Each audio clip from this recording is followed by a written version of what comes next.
and welcome to Join the Evolution, VMS MSP Transformed.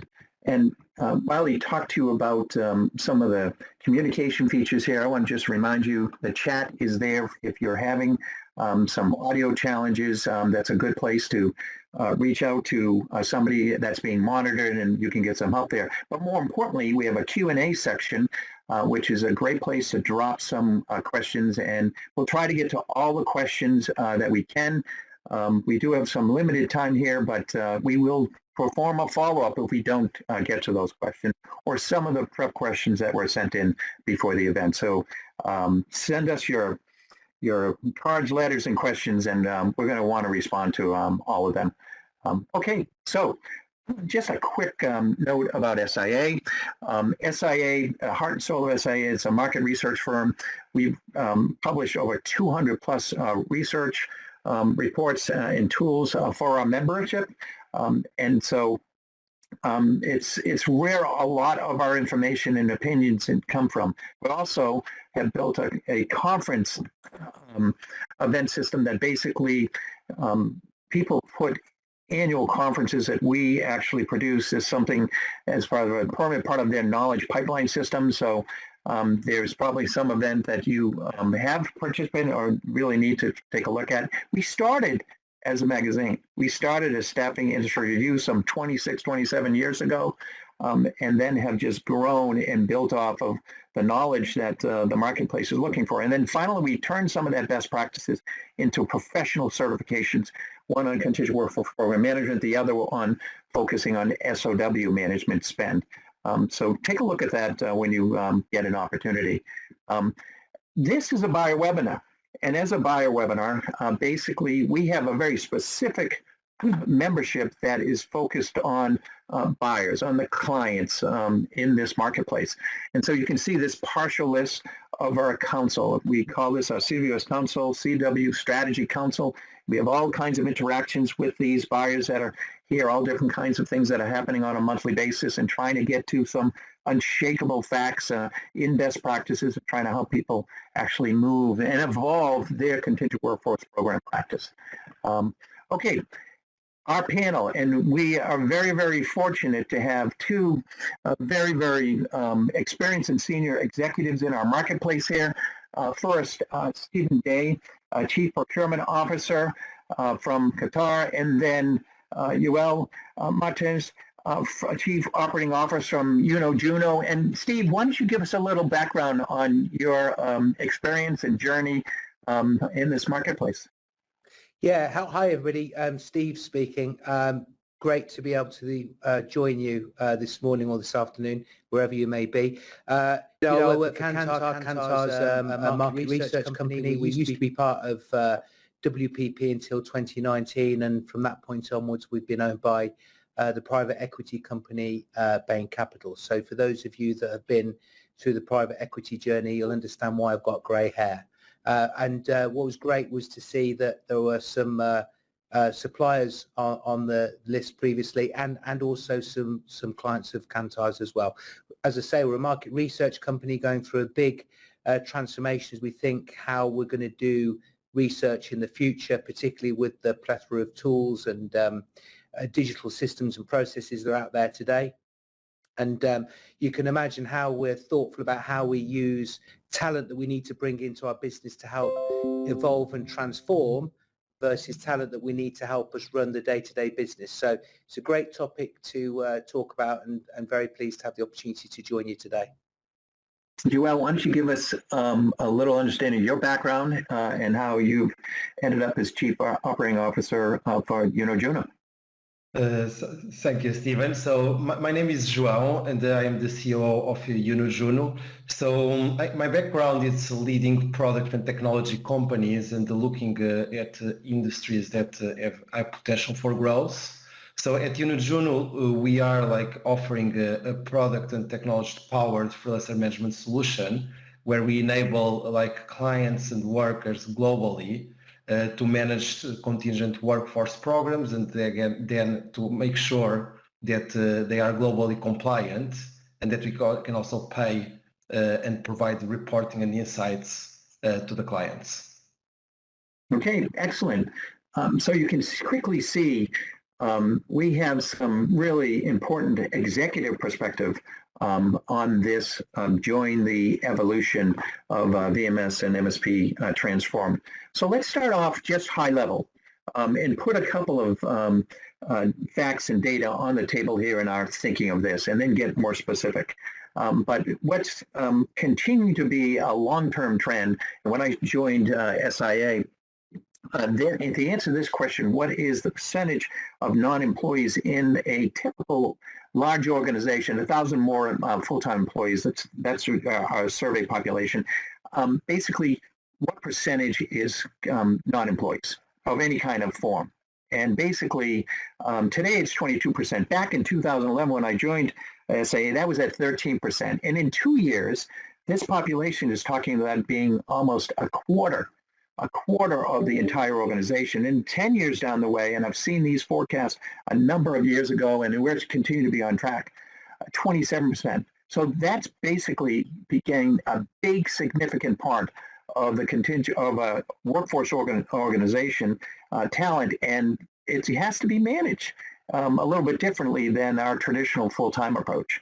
The other thing that's also happening in significant broader trend, and that is we're beginning to see these engagements in different types of forms, whether it's traditional temporary agent worker, or it's an independent contractor, or it's under an SOW engagement, or freelancer, it's a robot. I mean, what it really means is that there's probably going to be a significant different kind of management process for at least most of these engagements. So what we use for a process for a temporary agency worker, and you have a partner involved, than say with a freelancer or an independent contractor where there isn't a partner involved potentially. So that just brings complexity to the contingent workforce program that we're trying to manage.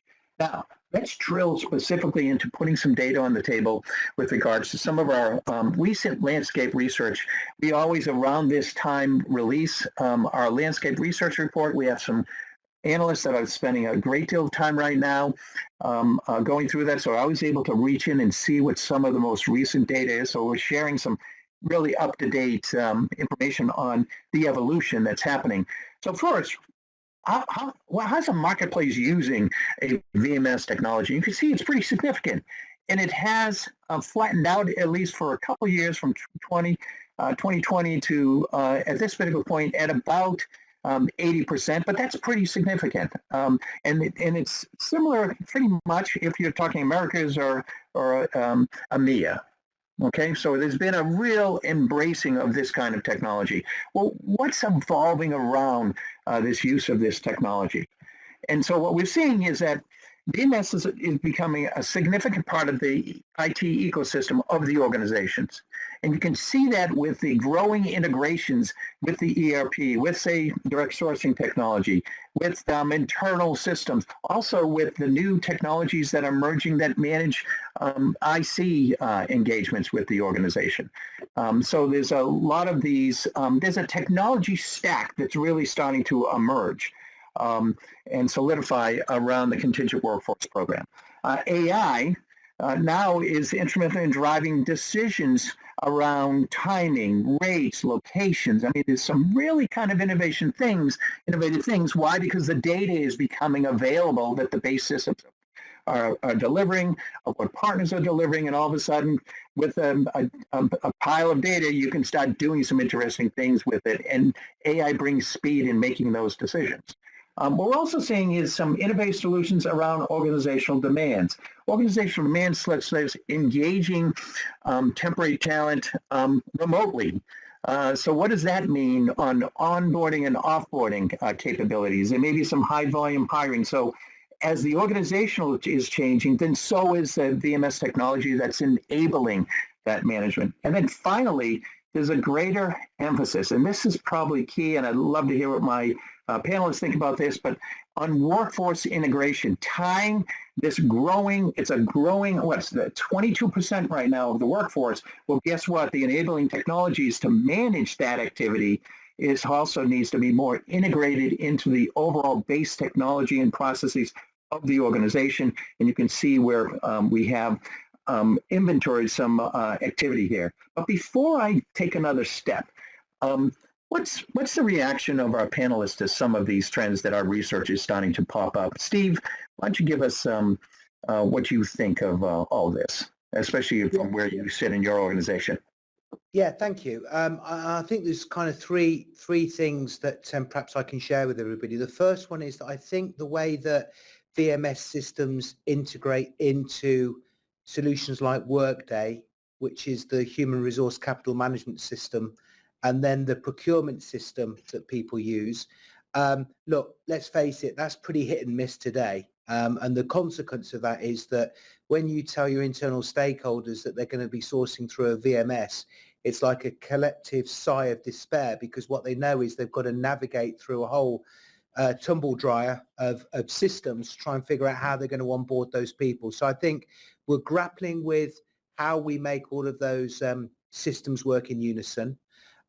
Second thing is, and sometimes I feel like it's a skill that we've lost, but we're going to need to get back to, is just really kind of thinking about what those future skills that our business is going to need in the future. I mean, AI is not a new theme, but I bet a lot of you, like we are, by the way, is scrambling around right now thinking, well, where are we going to get these AI skills from?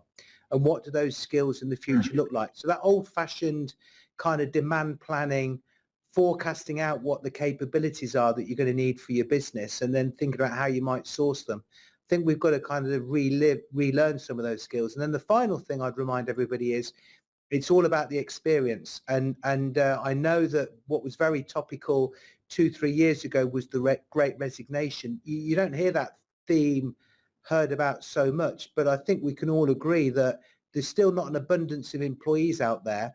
And employees, contingent workers, colleagues, whatever you choose to describe people with the skills that you need, will choose to work with companies that have a seamless experience, pay good rates, and then finally, and much debated, are doing good work and work that people want to engage with and participate in.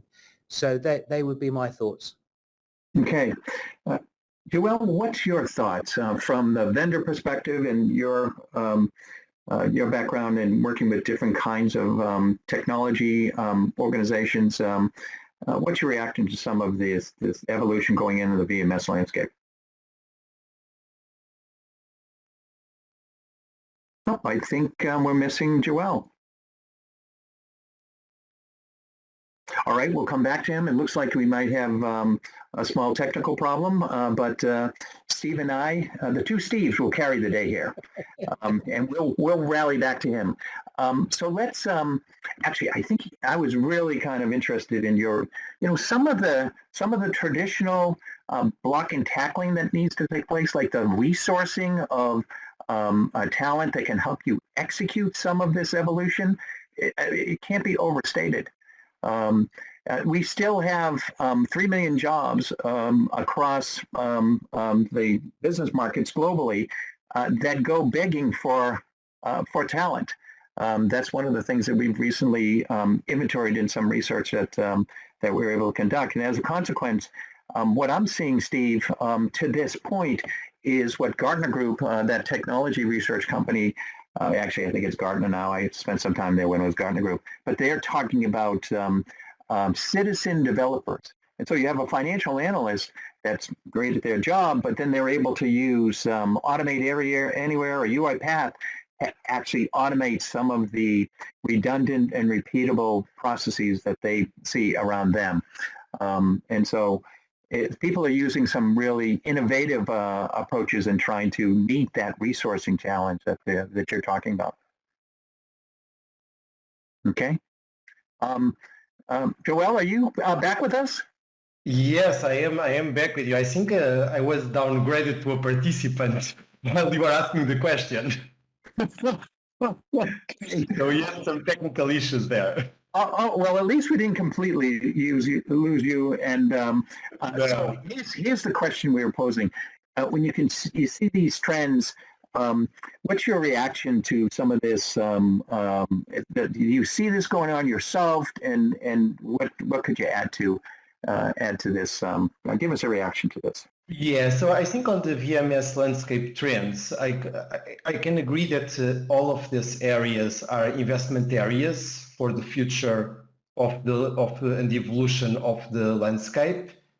I do believe that there's a few of them that are more important. So with the evolution of the organizations and the complexity around information and tech stack, I have a view that the investment on the ecosystem and the integrations and the proper mapping of the data models between the different systems is going to be critical, because as Steve was saying, like if this work doesn't happen on the side of the solution providers and have an ecosystem play, it just becomes very difficult to have different systems speaking with each other.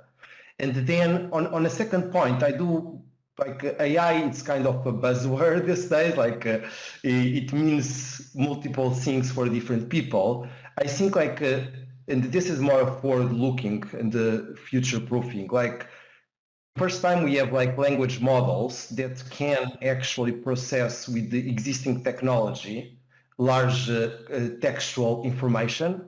And I do believe that there will be use cases where we can leverage this to search content, generate content, and even emulate human behavior that can achieve two things. One, basically increase user experience of humans and users with the technology.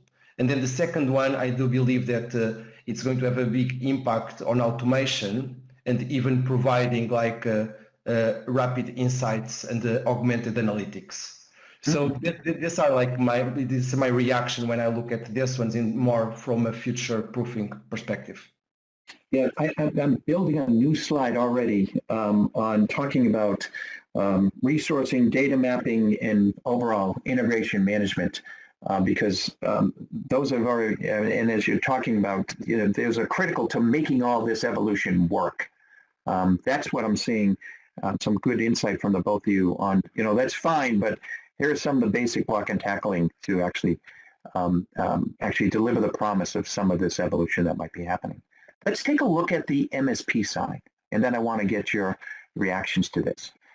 So I think, although the penetration rate is not as high, it still, again, maps kind of closely with Americas versus EMEA. So that's interesting. But still, I think at 65%, 67%, I think the vote's in, especially with the consistency from 2019 to now. There's some up and down in the Americas, and I've seen that conversation of internal versus external, outsourcing the management of the contingent workforce program, just in the anecdotal conversation that happens amongst our council. But I think this is a solution that's going to is evolving very, very quickly, and they're adding more value. And we're going to talk about that, which is, I think, something they need to do compared to what the MSP 2.0 was compared to what MSP 3.0 is at this particular point. But I think the vote's in. This is a well-established and accepted solution. Now, specifically, what we've been seeing in the research over time and recently in our research interviews with the leading MSPs in the marketplace is they're beginning to build some proprietary workforce intelligence platforms and integrating that not only with the VMS, but a lot of data actually is coming from that, but they're also using some external data. And I think that really drives them to the promise of handing visibility to themselves as they're trying to manage what can be on a daily basis a lot of activity and transactions and chaos. It's organized chaos to me, but also to give control. If you can enhance visibility, but you actually offer stakeholders that are using that visibility, you're offering them control, even though they might not be participating in the management of the transactions directly. And so I think that's an important element here that we're seeing. But they're also building, which I think is an important partnership role of an MSP, is to dedicate enhance market insights. It used to be you get the market insights from your MSP via the recruiter, that they were managing, either if they were doing some of the recruiting or if the suppliers are managing. Now what they're doing is they're taking that and actually enhancing the market insight for their own partners' executions, staffing partners' execution, but even as they help a client deal with staffing light industrial in a warehouse or something, or a call center, where you really need to really drill down and understand what's going on in that market locally. So this is an investment that we're starting to see. We're also seeing the proprietary technology that is including AI matching, screening. There was one leading organization, which I'll be fair to everybody by not naming names, but has come out and is offering, if you want to engage with digital workers, that they'll provide you. And they'll also help you automate some of the repeatable service. I mean, so they're really starting to evolve and see, I think, a particular need. I'm very interested in what you have to say about that. And then formal partnerships with direct sourcing platforms. They're either creating their own direct sourcing methodologies, tools, and tech, or they're formally partnering with those that have created access and can curate public and private talent pools. When you see the forecast of where continued workforce program is going to go around direct sourcing, you either jump in and start supporting and playing, or that's going to be a big hole in your service portfolio as an MSP. And then partnerships with diversity is something that we've seen very, very aggressive participation and evolution with, and it might even be bringing in some experts on how to enhance the diversity power that can be achieved in the kind of contingent workers that are coming on board. And then growing spend management expertise. It might seem obvious, but basically we're seeing programs, and a great example certainly is direct sourcing capabilities, but also SOW management. And they're extending as far as their capability to do it. They're hiring in service procurement professionals that can come in and lead that practice and bring some real expertise to that practice. This includes people, process, and technology around that. So these are some of the initial trends we're seeing in the research, and we've seen in earlier publication of the landscape work we did in the later part of 2022. So Steve, what's your reaction to some of this? Yeah, I mean, look, it's really, really interesting. I mean, so many of these themes resonate with what I have seen and what I've seen. I mean, firstly, kind of full disclosure, I am a procurement guy, and I've been at it now for many, many years. And of course, procurement people are trained to try and get the best price, and to some degree depress the margins that MSPs, VMSs make. Honestly, if you've got a procurement organisation that's still going after that as the primary value add, then I think they're missing a trick, because I think, you know, what's becoming much more prominent actually is some really emerging themes. And simultaneously, if you think about, you know, institutions, governments, they're becoming incredibly nervous about labour residency. So, you know, where people are based because of the tax pool. And then secondly, you know, how those people are being treated. So don't forget, you know, it wasn't so long ago that if you're an Uber driver, you got no vacation pay. I think it's true in the States right now that you accumulate vacation pay. And that's, you know, remember those themes that people used to talk about, you know, you talked about that kind of digital data workforce. Well, you know, there's quite a lot of pushback against that. So some of these themes I think really resonate for me. I mean, the first one is, you heard me talk earlier about, I think, the fact you've got to really think through how the platforms are going to work, because the last thing you want is to put your internal stakeholders through a really disjointed journey. And the reason for that, of course, is because it'll just encourage those bad behaviours that you're trying to correct.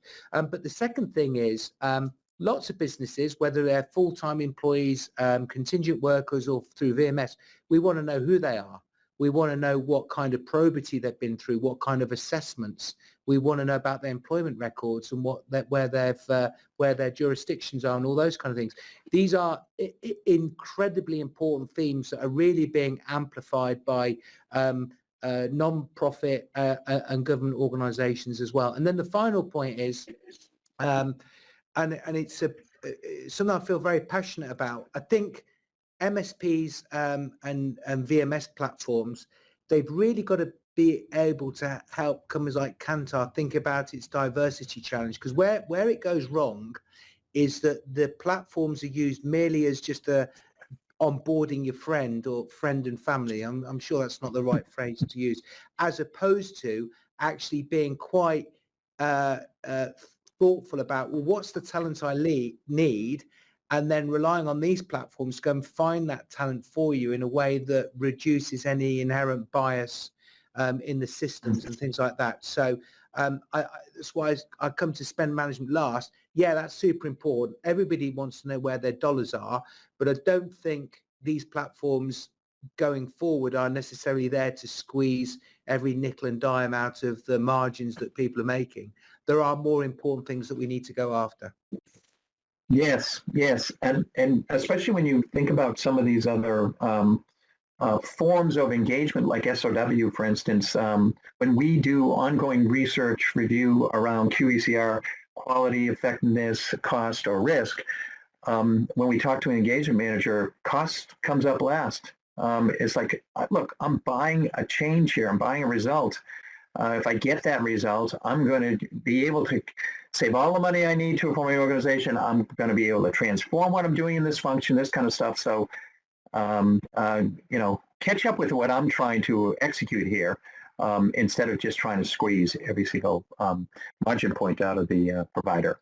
I think that's an interesting comment that you putting cost. It's important to save money, but putting in the right perspective. Joel, what's your reaction to some of these MSP landscape trends?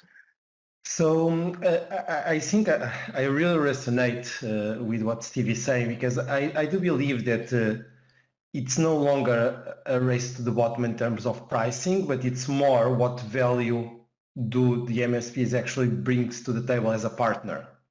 And yes, of course, like pricing is going to be important, but I do see that in this trend, that's an increase in the service level and actually the value added contribution of an MSP to the client. And the things that are quite important in here, for example, like in the past, we talked about employer branding. And employer branding in the past, it was more full-time employees, but these days, as it was mentioned, it's actually the full workforce, because like we look at the statistics that you share, Stephen, and it's becoming a big portion of the organizations. And it's really important then to focus on this proprietary also technologies, like to enhance the experience of workers and clients alike. Then another thing, I think like there's a big role that the MSPs play, because there's access to a lot of data. There's access of like historical workers, what were the skills, what was the performance of those skill sets versus statement of work or engagements. And all of this can be used to enhance the decision making and to really forecast what are the future needs of the organization and to take a more strategic approach to talent acquisition. And this brings me to the last point, that I do believe that we have been heavily reliant on like third-party providers as talent partners, but using technology and the skill mapping, it really enables the direct sourcing, because like it can create a database with individuals and skill sets attached to it that can help like the future needs of the organization with individuals that have been proved and worked for, and that can be disseminated globally across the organizations. Because it might be that, for example, in the example that one operating unit has used an AI specialist, for example, in Belgium, and then if that information is accessible to another operating unit in UK, then this unification of information can really enable like this direct sourcing capability with actually track record within the organization. Mm-hmm. Yeah. I can see in some of these trends that we're beginning to see emerge from the research, is that both on the VMS side and the MSP side, that they're beginning to address some of the evolutionary needs of the contingent workforce program, as you point out. Let's take a little bit, let's drill in a little bit deeper, maybe in some of the challenges and some of the trends that we're also seeing overall, and continue this discussion. This one sort of surprised me. This is a simple question about, in Tier 1, how many partners do you have? Okay, and the partner optimization power in being able to take, I'll give you an example of a billion, financial organization that basically has $1 billion worth of spend, and they do it with 10 partners in their Tier 1. If you think about that, and they do have a Tier 2, sort of like the Farm League, that can, wants to compete and leave competitive pressure on the Tier 1s. You don't want to lose your spot because you got $100 million worth of spend. But the power you get from compliance, the power you get from innovation from those partners, the power you get from the insight to markets, to being able to say, look, we need to change because there's been a new law that has come out and is impacting what we're doing in some of our key markets. And you can get a quick reactionary force from those partners. It's just incredible.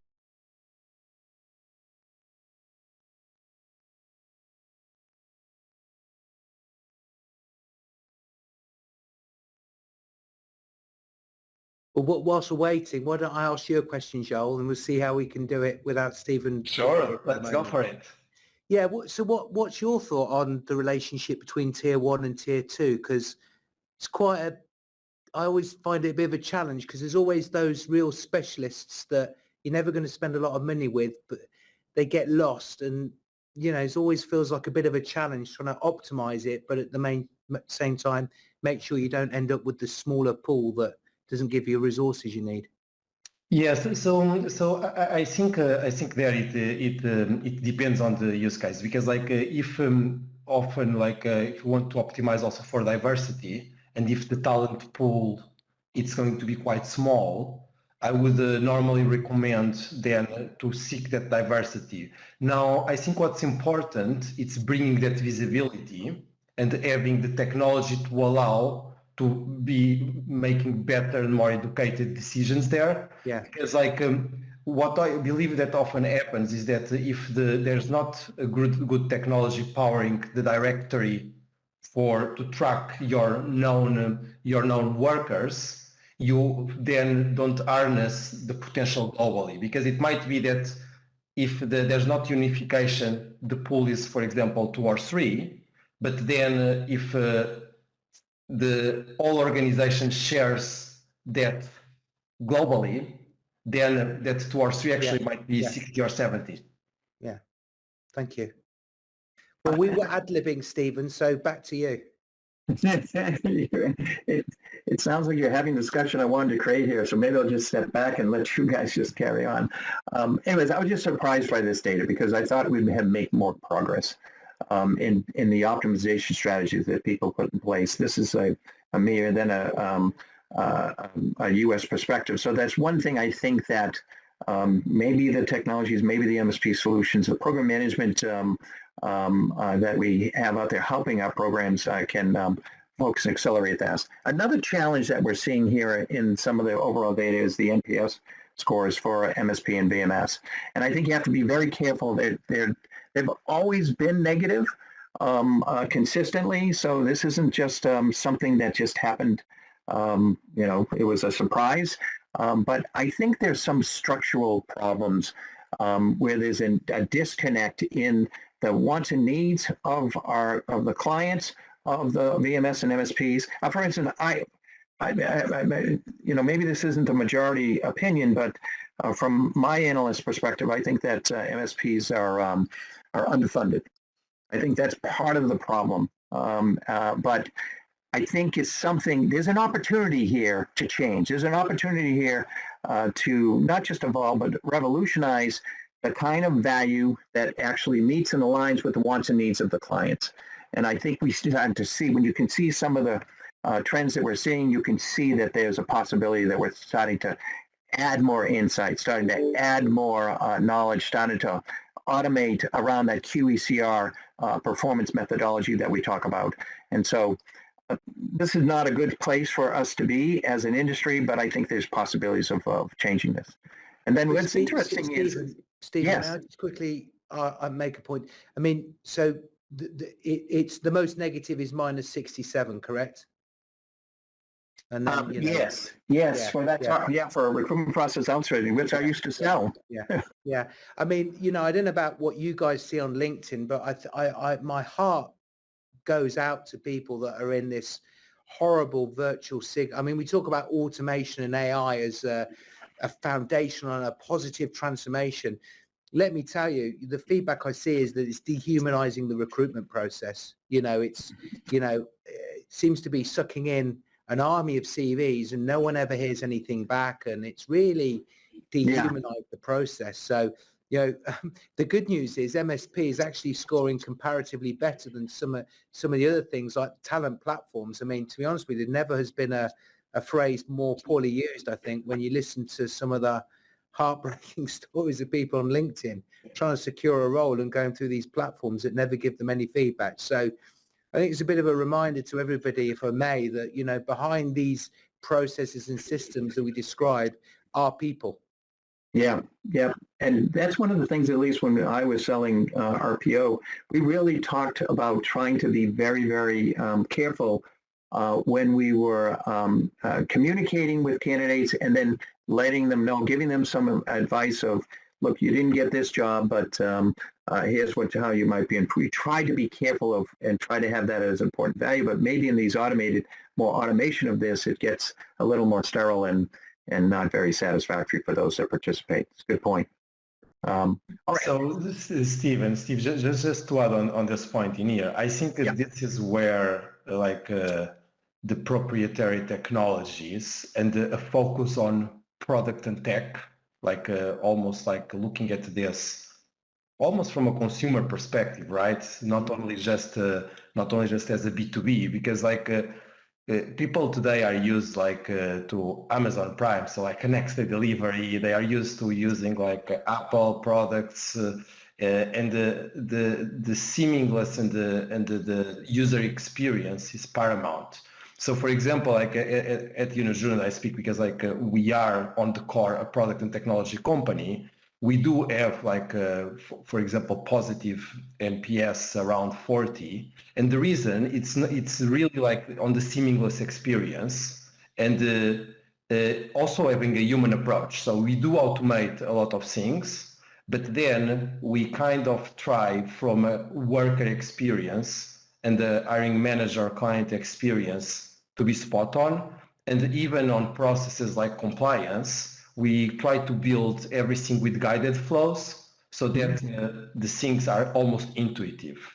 And basically, we always have at our core, of course, the compliance, the payments, but ultimately, we are very happy when everyone is happy and everyone has a great experience. And I think that's going to be something, and I'm actually happy to see in the industry that there's a lot of investment going to this proprietary technologies, even from more players that have been in the market for more years that are playing catch up. But it's great to see that investment going there because then everyone will win in the end of the day. Interesting. I'd like to make a reinforcing comment there. I think that is so important. I mean, honestly, most platforms that we have today have been built with people that came from the University of SAP. And if you know SAP, it's this complicated, structured, heavy data orientated finance platform that has evolved into other things. So, and it seems to me like we've completely forgotten that there is a generation of the workforce that is using things like Amazon Prime, just as you said, Joel, Amazon Prime, eBay, Apple, and frankly, it's going to be incumbent on us to, if we want to attract the talent that we need in our business for the future, we need to be really clear that the platforms they engage with follow that kind of consumer experience, or we will lose them and they will just go to the platforms that allow them to follow that natural course. So I think that's such a an important point there. Yeah, yep, yep. I said I was going to learn something here. You guys are teaching me right now. A couple of other things here. We talk a lot about direct sourcing at conferences. It comes up in our research. You can see the emerging companies that are building businesses here. There has been some significant applications here. We have one organization that use a talent platform and direct sourcing, and for their organization, even on the supplier side, and they grew their business by 800%. In a fiscal year, in the middle of the pandemic. So when we see this jump in 2 years from 1% to 10%, I think that's going to happen, and I think that this is going to be a significant part of the way we where we operate. And you can see from our trends, the MSP organizations are beginning to, and even some of the VMS organizations are leveraging some of the elements of this direct sourcing approach. Okay. Then finally, and we've mentioned it. But we leave you a perspective of how to maybe build a framework of prioritizing AI, because it's going to happen in a lot of the technologies and services that continued workforce programs are actually going to embrace. And you need to put together a framework of how you're going to evaluate this and actually execute this. And it could be executing something internally as a priority approach to automating repeatable processes or tasks that have to be done, or something major.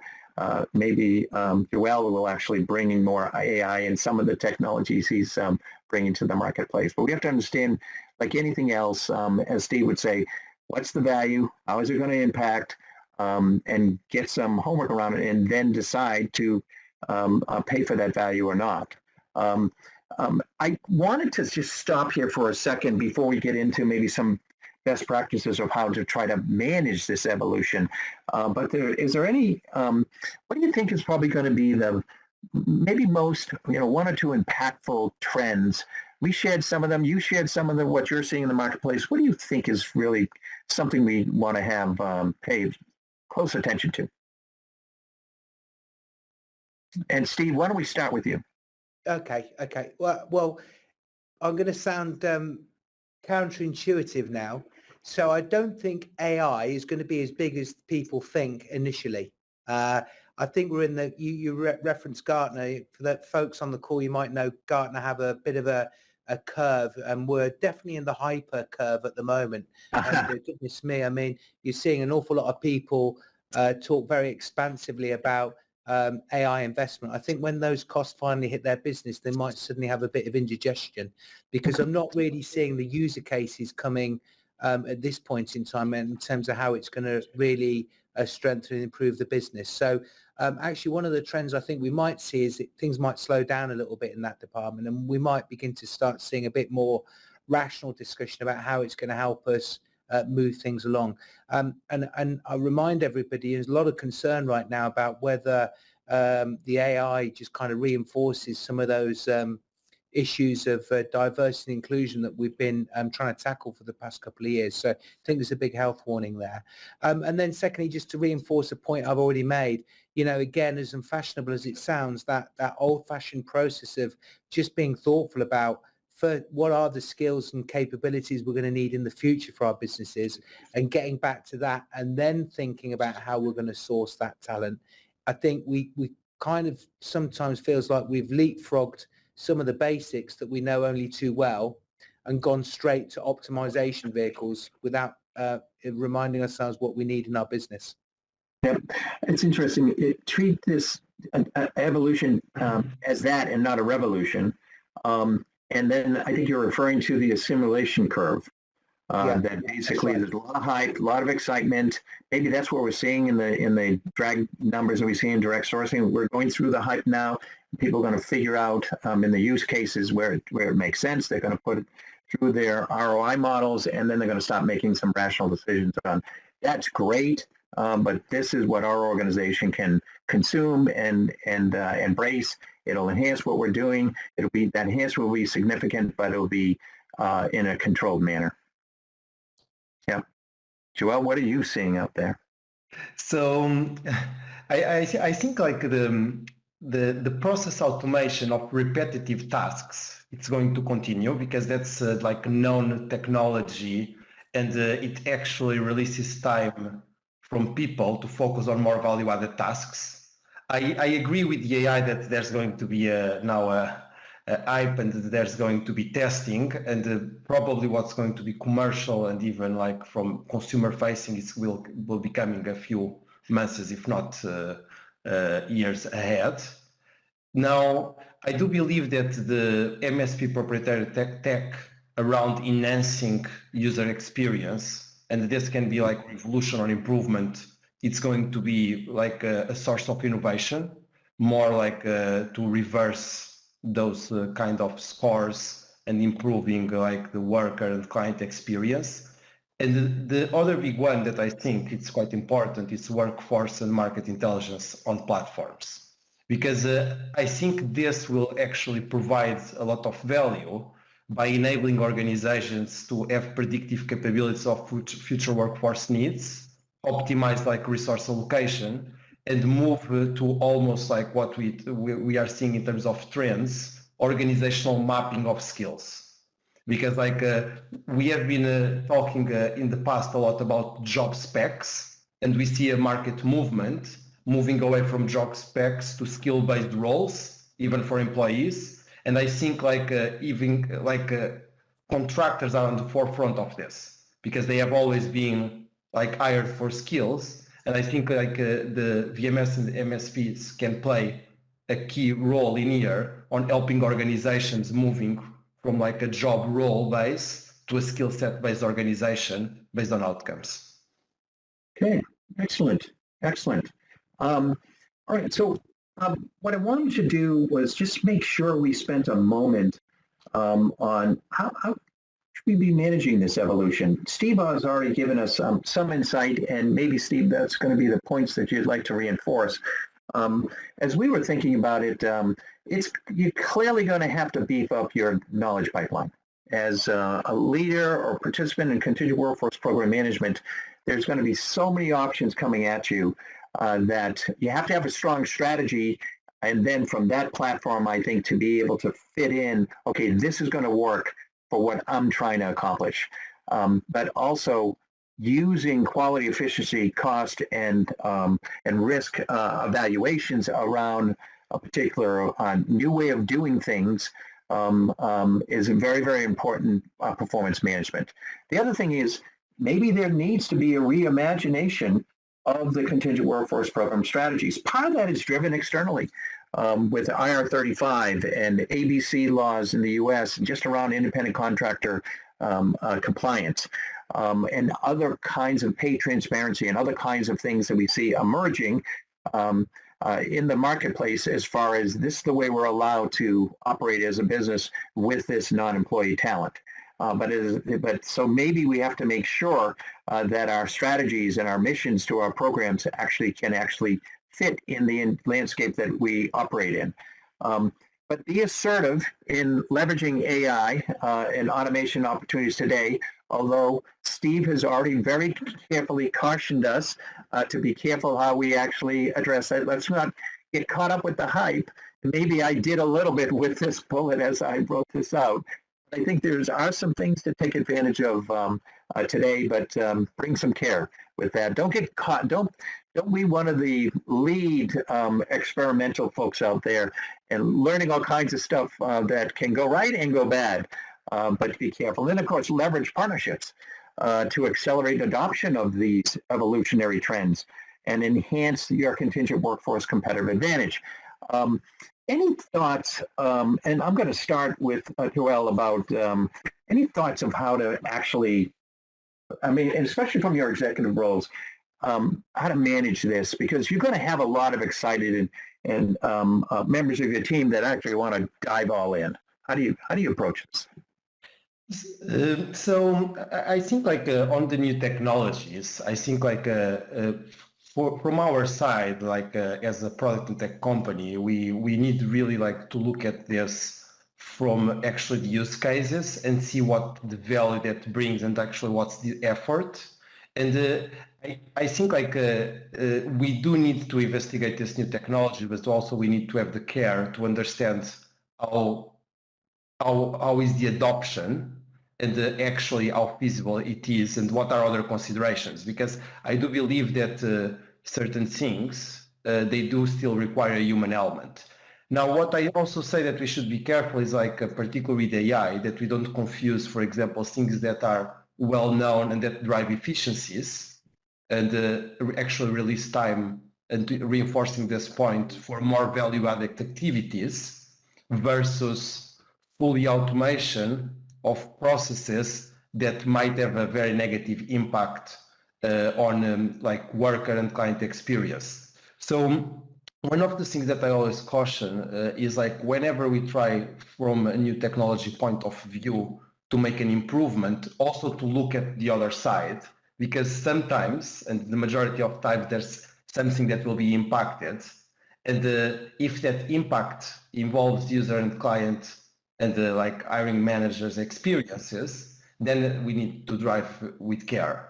And from a buyer perspective, I do think that it's always good to investigate what's in the market and to see what's happening, but then to map that against the requirements and to map that against the stakeholders involved in the contingent workforce program. Because there's normally tax, human resources, finance, talent acquisition, and it needs to be taken with a holistic view, and normally having a good work stream that takes those requirements into consideration can be quite helpful to identify who is the right partner for you. Steve, you might have already gotten ahead on the answer to this question, and I love your reference to the Gartner Hype Cycle. But any other thoughts on how to manage this evolution and don't turn it into an uncontrollable revolution? Yeah. I mean, look, I'm sure lots of folks on this call will already have versions of these programs underway. What I wouldn't be advising them to do is think about throwing them in the garbage can and kind of reinventing it. So, by and large, most programs that folks have going today are kind of working. What I would evangelize is, think about how you go bimodal. So think about 80% of it is good and how you're going to, change or reflect on 20% of some of these capabilities. Emphasis on user experience, I think, is super, super important. Automate the hell out of the things that don't add value and are time consuming and bureaucratic. And the third thing is, think about the experience for the folks that you're trying to land into your programs as well. Again, I think sometimes you can forget about the fact that there's someone else at the other end.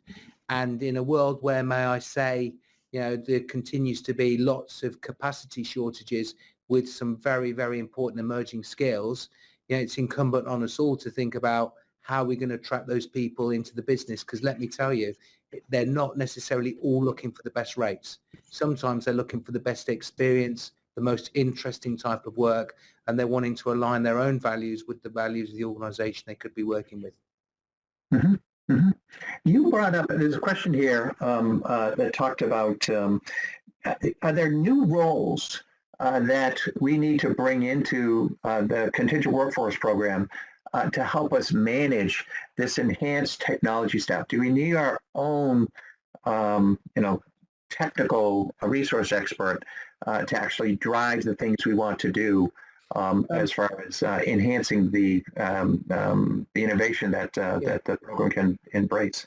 Well, if I may, I'll jump in quick because I've got a very strong view on this. I don't think you need people with technical skills to build VMS or platforms. What you need is people that can help you think about how those platforms integrate into your enterprise architecture. So you need people architectural capabilities rather than build capabilities, because that's why companies like Jowls are building those capabilities that you can take advantage of.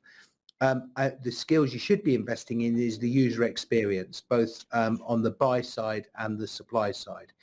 What does it feel like within the business of how people interact and use those systems, much because of the reasons that we just talked about in terms of how people live their lives personally. So I think they're the skills you need to invest in.